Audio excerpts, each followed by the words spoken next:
This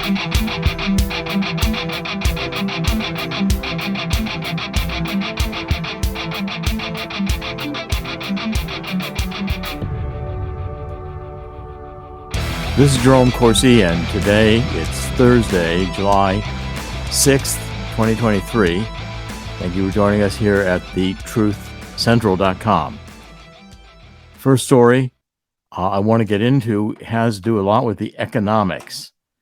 And I think you're going to see we are in an economic situation that's not really being reported, which is pretty typical. We're not getting much reported of the truth these days by the mainstream media. But this story is pretty disturbing because I've been following the way the Department of Labor keeps statistics for a long time. And there's a category of Americans that are not in the labor force. In other words, what the Department of Labor says is their unemployment numbers are only calculated by the percentage of people who are actively looking for work. And that's kind of a difficult decision to make. There's some ways that they try to define it, but you can only be officially unemployed if you're looking for work. There's a larger group that they say have just dropped out of the labor force because they're no longer looking. They're not in the labor force. Well, right now you've got almost 105 million people in the United States who are working age, and they don't have a job and they're not looking for one because they've largely given up. Now, to put that into perspective, and this is a story by Michael Snyder, who I follow, he's very good. The Great Recession of 2008 and 2009, those numbers never got up to 90 million. Today, we're at 105.897 million million Americans of working age that do not have a job. That's like the majority of the working age population. John Williams, who I followed, and he is in Shadow Stats, estimates that the real rate of unemployment in this country is somewhere around 25%. And I've always thought John is right. And it's a disturbing idea because it's when you ask yourself, where did the homelessness come from? Where are all these people who are flooding the country right now with the new immigrants coming? What are they doing? These are hidden because the government doesn't report them as such. Government statistics are designed to underreport anything the government doesn't want to admit to. And certainly the government and Biden administration doesn't want to admit to the fact that we now have a deeper recession going on unreported than we had in 2008 to 2009 when the subprime real estate market crashed.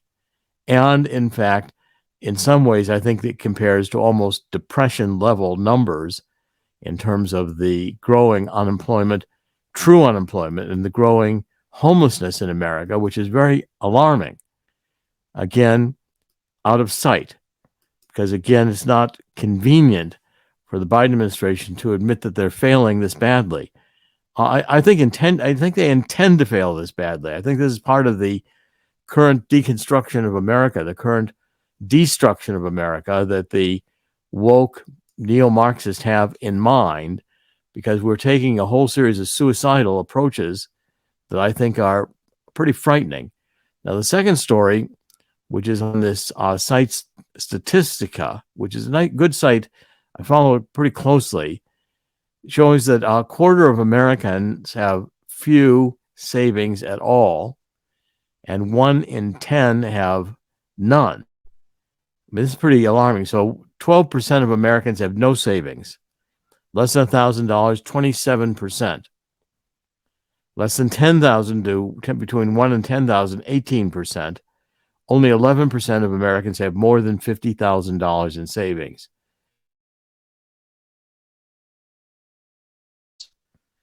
But again, when you take a look at what the prices of things are, what inflation has done, and it's also underreported, and it's not being stopped. We're now at about 5% unemployment, inflation, clearly. I think John Williams is right. 25% unemployment, true unemployment is right. We have not really recovered from the pandemic. People at first didn't want to go back to work because they had enough free money. They didn't have to go to work, and they were all working from home. They thought they could do that permanently. Today, I think people are realizing that they are on the brink of losing homes, of not being able to pay mortgages. Rents are going up. I've been watching stories where people are actually going, the marginal, those who barely make rent, and if it gets a little higher, they're on the street. Those numbers are increasing, especially in these major Democratic hellhole cities. And again, these are the unseen indications that I've been following that have said that we're going into a very deep crash. And I have written this book, I'll reach back and get it in a minute, which is this book on the fact that we are going into a global crash. It's going to be an historic opportunity to buy gold. And that's going to begin to emerge. But I think we'll have to get into September, October. Usually it's the fall when these things really come to light. When people are the summer, people are on vacation, people are getting by. But as winter begins, we begin through the fall, and we begin ramping up the economy, which it does to get through a winter season. You're going to begin to see banks failing again, I believe. Chris, do you want to comment? You saw it back in the Great Recession, if you will call it that. And you call it that just a few moments ago. Right. Banks were falling off the cliff for a little while. You had some credit problems. There were several government bailouts, and there was a lot of quantitative easing, which caused our economy to suffer later on. What stands out, though, are the actual numbers of unemployed. And as you've explained, what happens is a couple of years after being unemployed, the Department of Labor does not count these people as part of the statistics. So those numbers are very skewed after the COVID pandemic, and people losing jobs after that. As you said, people started working from home. Some of us became entrepreneurs, and still others just lost hope. And that's a huge issue in this country. What happens now? Inflation, a president who takes credit for some of those COVID jobs coming back and using it as proof that his Bidenomics is working swimmingly, where the exact opposite is the truth, as you're pointing out right here. Well, this is the book here, right here. It's the coming global crash, and it's going to create an historic gold rush. And we'll begin publicizing this more. But again, it's out there now and available on Amazon. Take a look at it. Let's cover a couple stories here now, next on the global warming front. I'm finding that we are getting over this whole idea that we're going through a heat wave. So we're transitioning now in the narrative that dominates the mainstream media. And I'm convinced that this is a narrative that's kind of orchestrated. In other words, we go through different themes. So right now we're in the global warming theme. That's the current theme that everyone wants to. Oh, by the way, the 8 central banks increased their gold holdings in May. And if you think gold is something you shouldn't be involved with, well, the central banks are thinking the opposite. They anticipate where the crash is, and as I see it, everyone should, especially with their retirement savings, their 401ks and their IRAs. Swiss America is our sponsor. Please take a look at it, as well as our other sponsors. It's important to protect yourself in what's coming, which I think is going to be a very serious economic downturn. So we're getting a story here. It's being covered by Zero Hedge, which is that, so this is a new month. We've got a new story on the corporate media. Okay, so we've moved on from Pride Month, which was dominating the media, and now we're into July. And July, story after story, is how hot the earth is. So CNN said they broadcast this yesterday on July 5th. Tuesday was the Earth's hottest days since records began. Then Bloomberg. How hot is it where you live right now? Monday was the hottest day ever globally, and heat records will keep being broken as long as emissions continue to increase, blaming it on global warming. Story after story in the mainstream media was even one that was kind of a joke, saying that government warns that heat waves will occur at lower temperatures because there's a shortage of green crayons. In other words, we have to show everything is red hot because that's all the colors we have left. This is a disturbing trend, and I want to combine it with the next story, which was kind of equally disturbing to me, to see that we have the NOAA, which is one of the major government organizations monitoring global, the temperature and the like. NOAA is responsible for maintaining a lot of the data, and NOAA for many, many years I thought had been fairly reasonable in their reporting, but they've just now gone into a phase where they're reporting this, everything is going to be, if you don't agree with the fact that global warming is causing the Earth to get remarkably warm, and historically the Earth has never been this warm. That's the theme. It's never been this warm, which is absolute nonsense. If you don't believe that, then you are guilty of disinformation.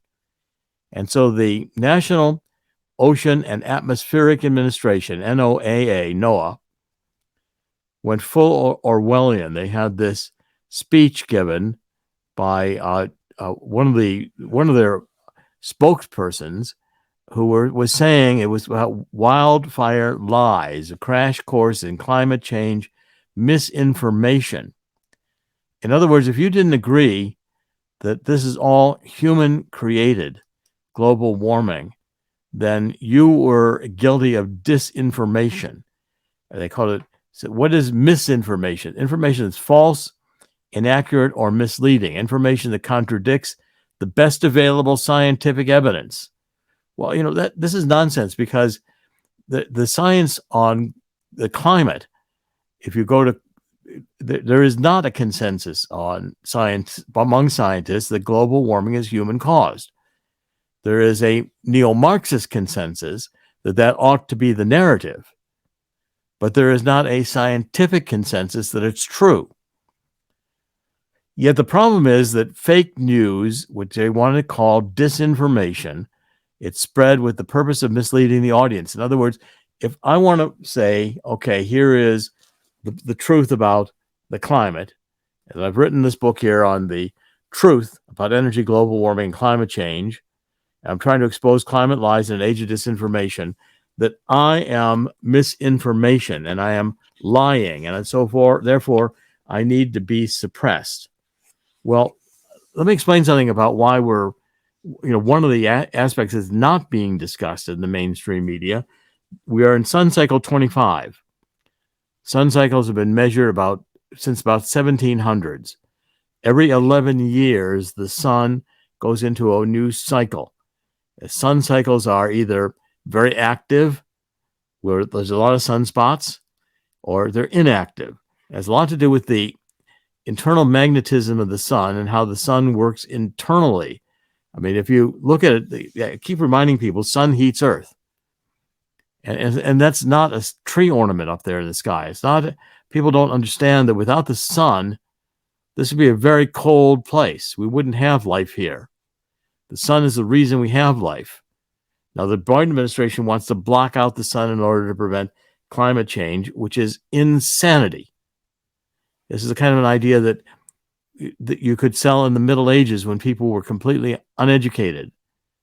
That people believe anything that sounded a preposterous, simple explanation, that all women are crazy, therefore all women are possessed by the demons, or many are, and so we have to burn them at the stake. Insanity.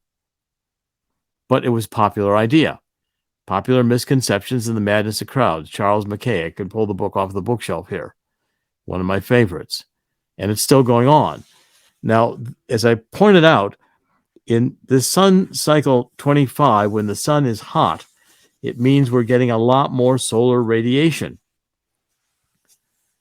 These are, this is the kind of thing that in terms of blocking it, we don't know the consequence. And they're talking about this geoengineering, which is to put chemicals into the atmosphere. It's validating chemtrails. It's validating the idea that scientists have for a long time, as geoengineering, been thinking about that we can control the Earth's environment and we can create a perfect climate. It's nonsense. The climate is a very complex system. It's not linear. It's not easily influenced. You don't know what one change is going to produce in terms of the overall effects. We right now got this change from La Nina to El Nino in the ocean currents, which NOAA has for ages said are beyond human ability to control. The forces here are tremendous. Now, I've been pointing out how complex this is, and I'm going to do it again to get this point home, which is that the Svensmark study, which was about 1996, these were Swedish scientists, and what they did was they demonstrated that increased cosmic ray activity from exploding nebulae in outer space influences cloud cover on Earth. That seems to be remarkable. When they first came up with this idea, people thought they were crazy.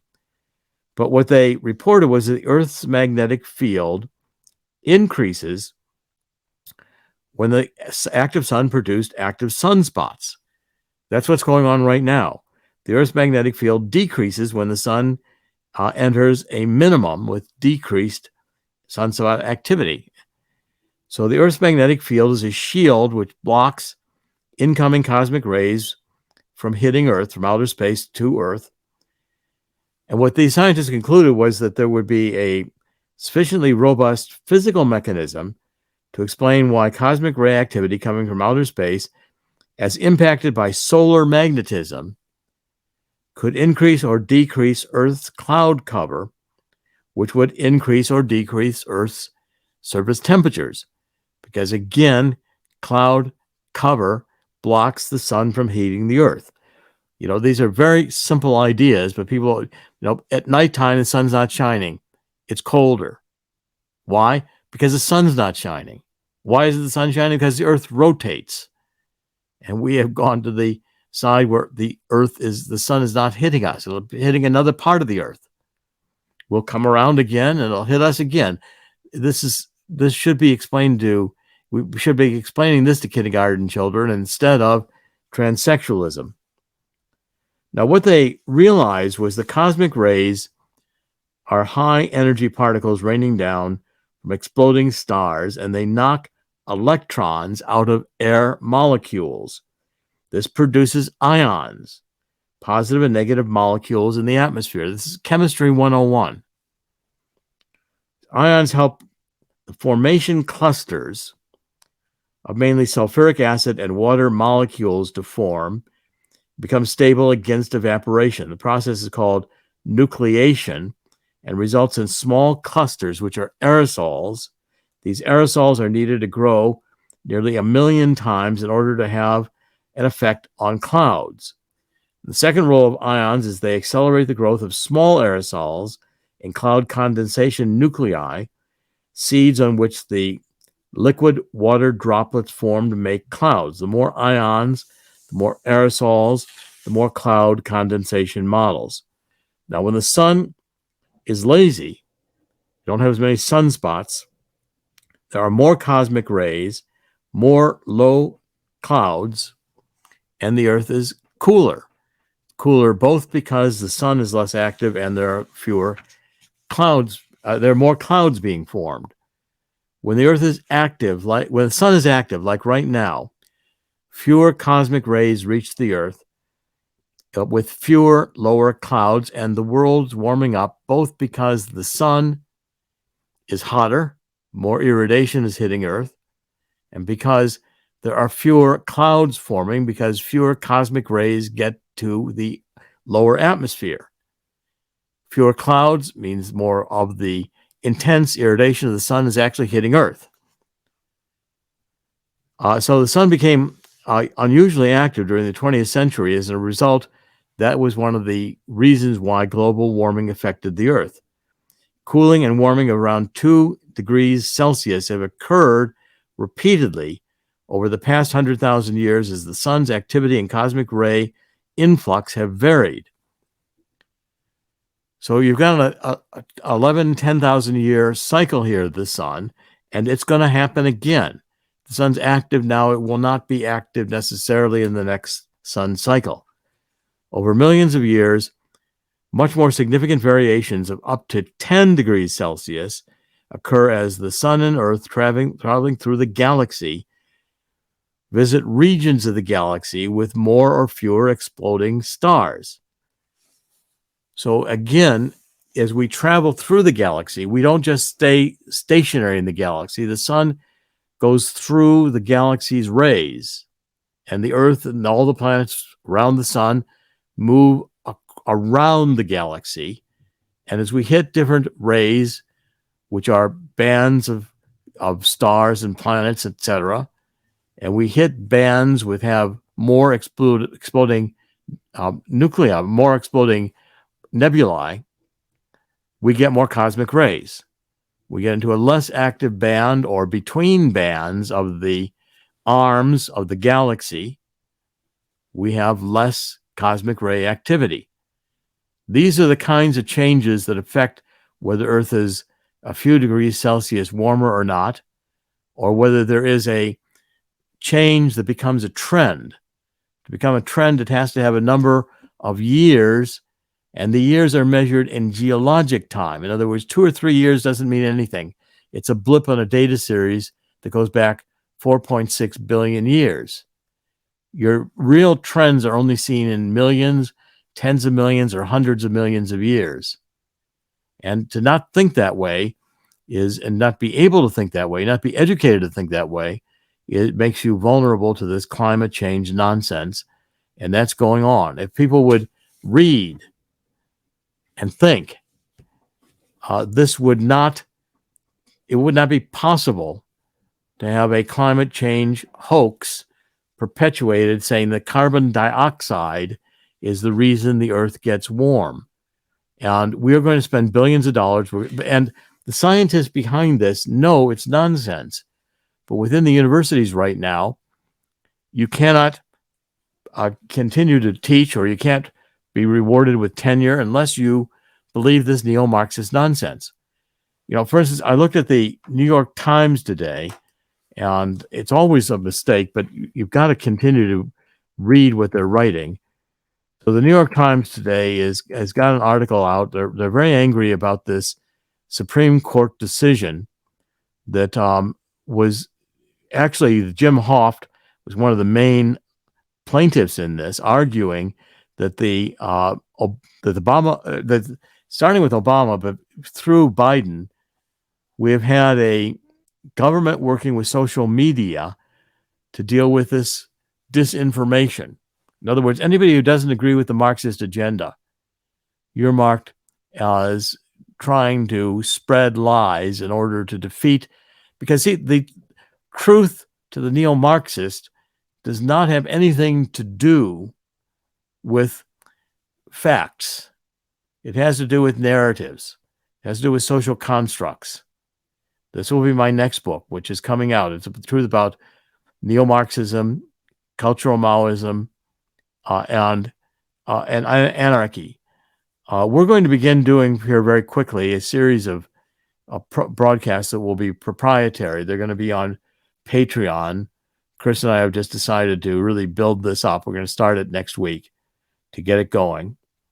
But I'm determined now to do a series of, as it were, lectures on these subjects. I want to do a series of lectures on climate. This next book, I want to show how the neo-Marxism works.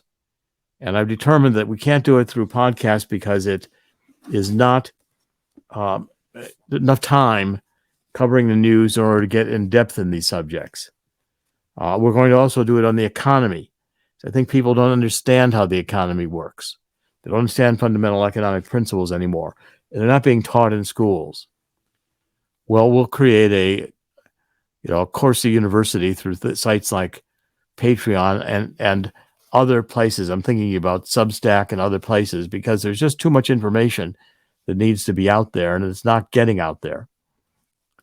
Okay, now I want to cover a couple more stories quickly before we wrap up today. I think NATO is on the verge of going to war with Russia.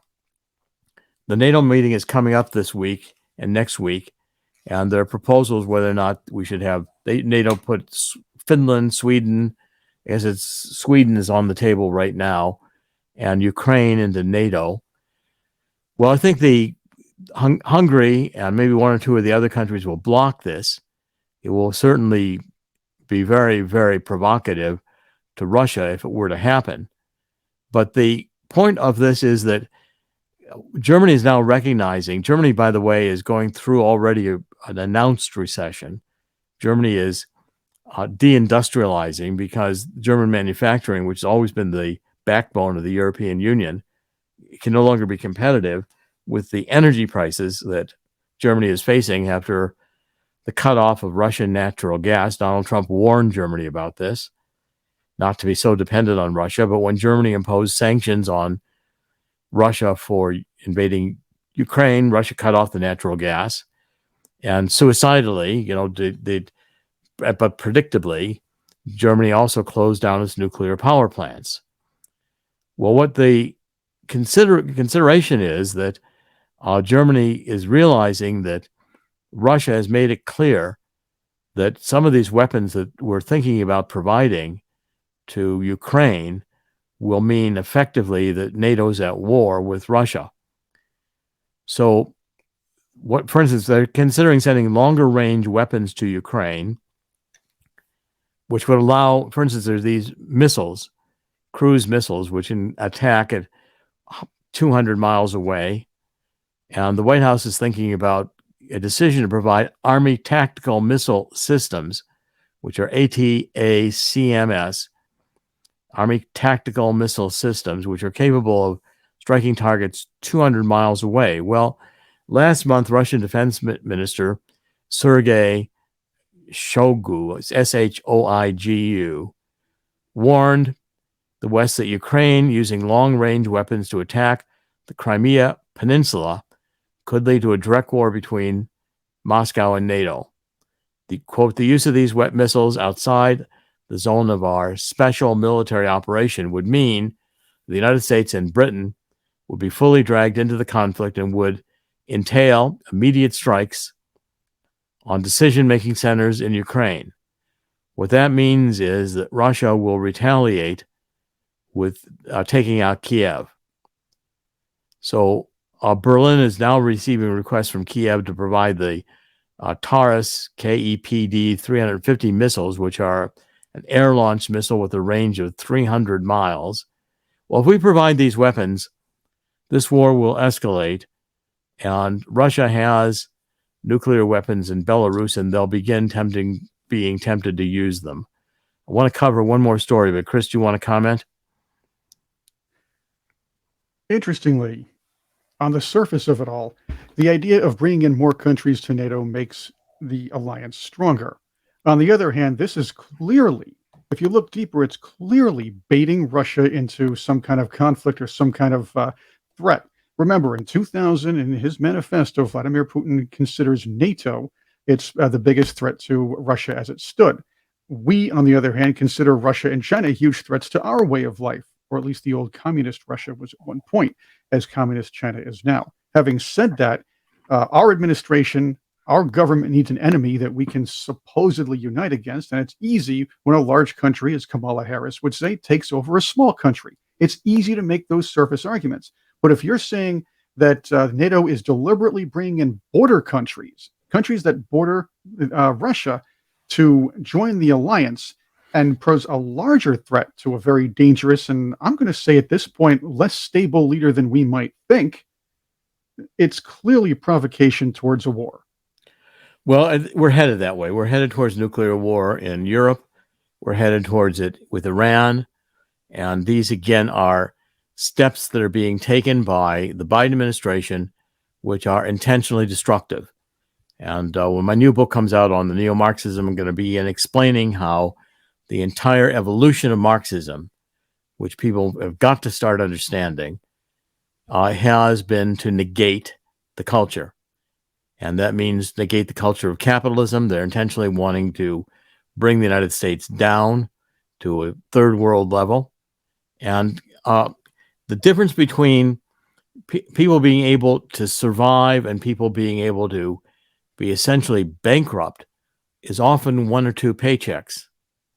And when we have few savings like we do, this economy is on the brink, such that a downturn, which is in some ways insidious, this creeping inflation, when you go to the grocery store, how little you buy with the same dollars. And it's because it's incremental, you don't notice it until it gets to a point where you say, how did it get this expensive?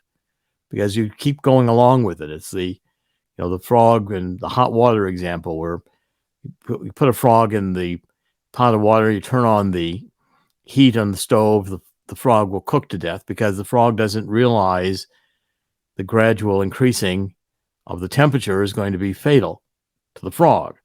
You drop a frog into the boiling water, that frog will jump out. Again, that's the incrementalism. That's how incremental changes are very difficult to realize. Chris, let's cover the last story. Stay with me for a minute, because this is one that's very important, and we're only going to be able to give it a minute. But I want you to read this on the Gatestone Institute. And there's an article today about just how rampant the child sex trafficking is. And this goes with this new movie, The Sound of Freedom, which James Creeville. How do you say his last name, Chris?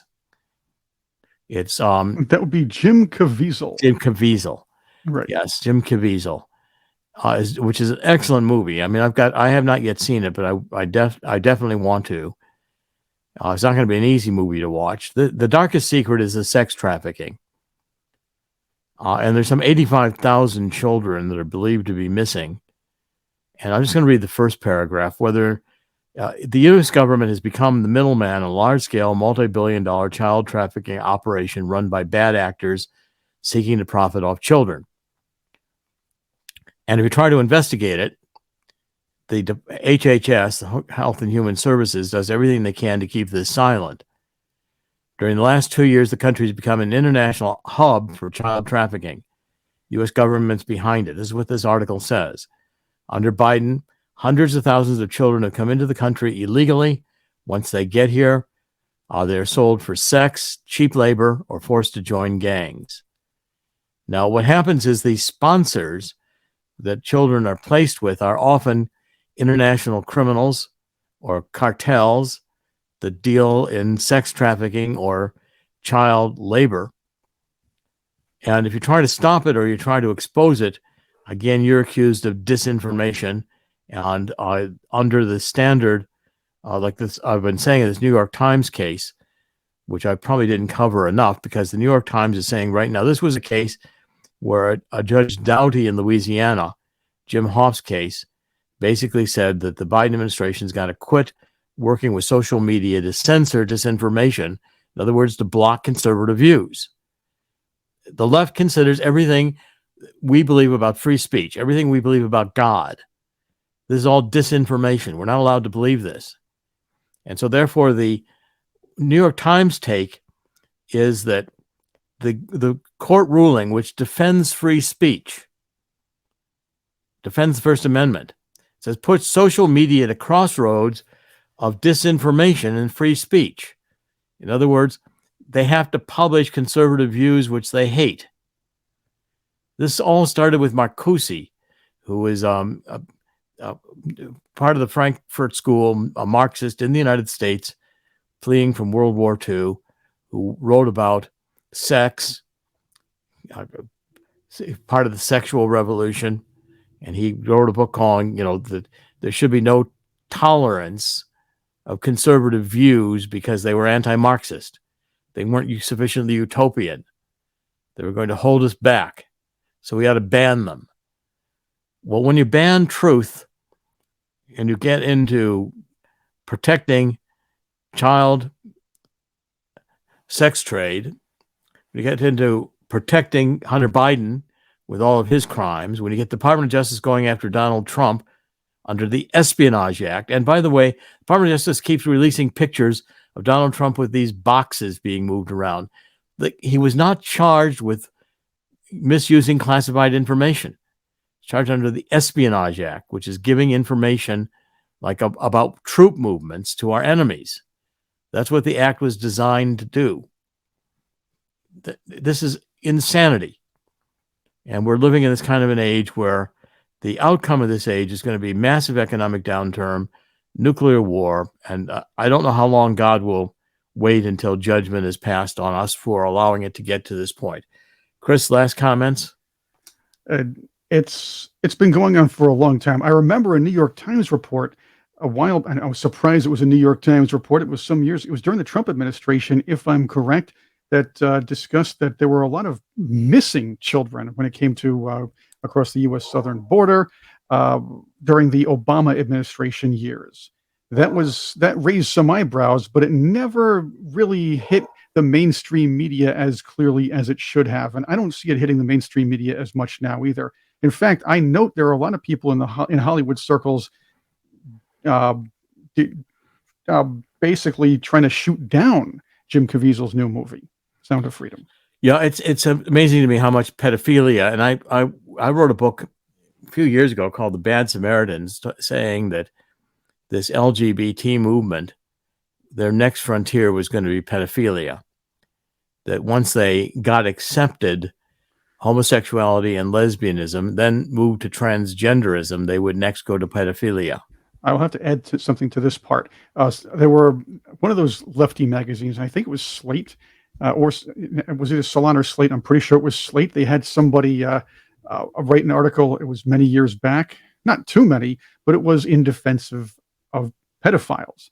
And now the advocates are calling them minor attracted persons. So let's not laugh this kind of thing off. It's happening, and it will take a decade plus maybe to get this totally mainstreamed unless we stop it. Well, God could stop it in about 20 seconds. And might just. So let's wrap it up today. This is Dr. Jerome Corsi. Today is Thursday, July 6, 2023. This is thetruthcentral.com. We're aimed and resolved here to tell the truth and not worry about the consequences.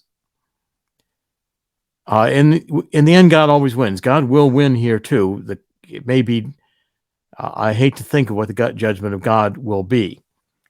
We should all now, myself included, get down on our knees and ask God's, we ought to repent, ask God's forgiveness that we allowed God to be taken out of the schools, that we allowed Roe v. Wade children to be killed by the millions. We've allowed the drug trades to foster. We've encouraged through illegal immigration. We've created a child trafficking network, that our government agencies are not there enforcing the Constitution, but are working with the evil forces, that we have neo-Marxism dominating the country, and this woke ideology, which is intentionally creating economic policies whose only consequence can be massive economic depression. We're repeating the 1900s. We went 1929 with a crash that ended the party from the roaring 20s for those who survived World War I. Then the crash occurred, stock market dropped dramatically, depression through the 30s, and then World War. Well, that cycle is going to get accelerated. We've already had a slowdown in the economy. We've had the pandemic as a crash. We will have a stock market crash, which I think will occur sometime this fall.